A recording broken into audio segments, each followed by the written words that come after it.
Hello everyone, my name is Camila and today I'll be presenting this poster and we are going to discuss a little bit more about preventive protocol in dental care in patients with epidermolysis bullosa.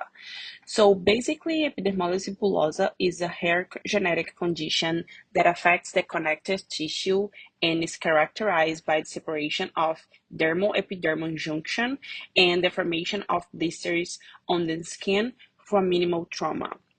And there are four major forms of EB: EB simple, junctional, dystrophic, and Kleiner.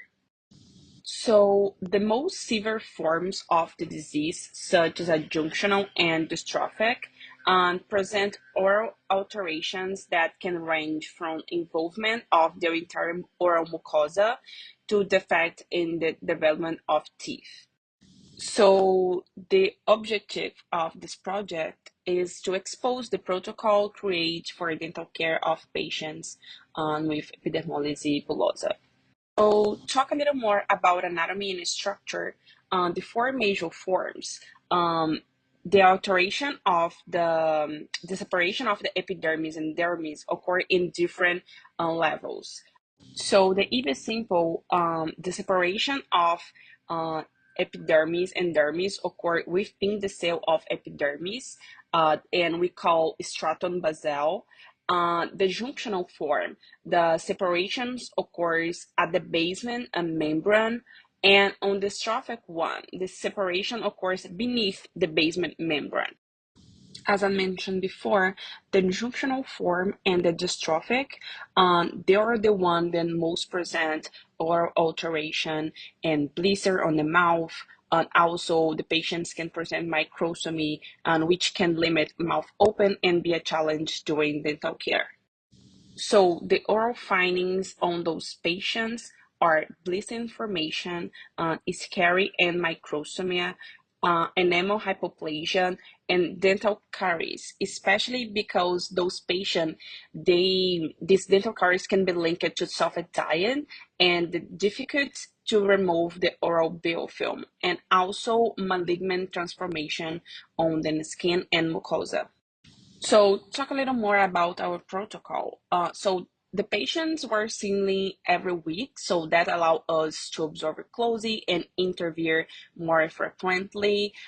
So, dental chairs. Dental chairs normally they're covered in plastic, and that could also be another factor in case the friction against the patient's skin. So, in order to avoid that, our protocol starts with full coverage of dental chairs with 100% cotton sheets.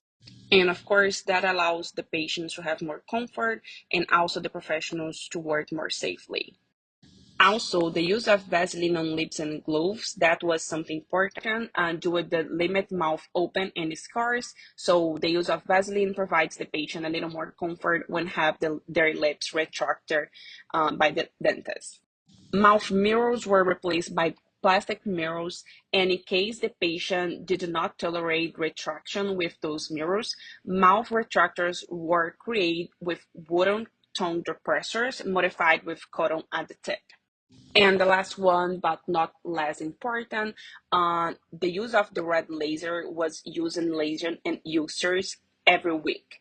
So the laser used was a DMC brand with a power of 3 joules applied directly to the center of the lesion. And that was helping the patients with healing of wounds and blisters.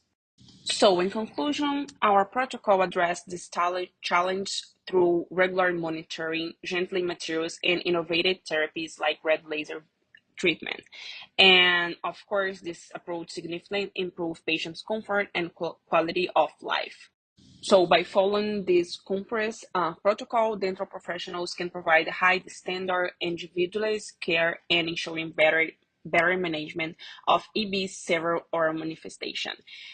And that are our reference, and I hope I could cover everything in even in a short time and explain a little more about this hair genetic disease. And that is something that as a professionals we are exposed to deal all the time in our practice. Thank you so much for the opportunity.